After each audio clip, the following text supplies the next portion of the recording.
সরকার পদত্যাগে যত বিলম্ব করবে তত বেশি ক্ষতি হবে দেশ ও জাতির। রাজনৈতিক দল হিসেবে ক্ষতিগ্রস্ত হবে আওয়ামী লীগও। এমন মন্তব্য করেছেন বিএনপি মহাসচিব মির্জা ফখরুল ইসলাম আলমগীর।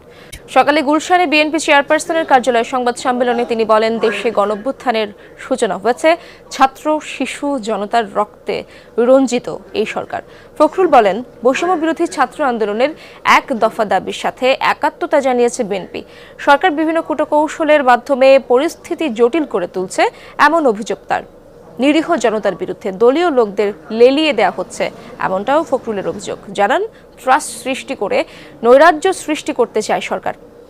দলের সকল স্তরের নেতাকর্মী, সব রাজনৈতিক দল এবং সাধারণ মানুষকে এই আন্দোলনে শরিক হওয়ার আহ্বান জানান তিনি।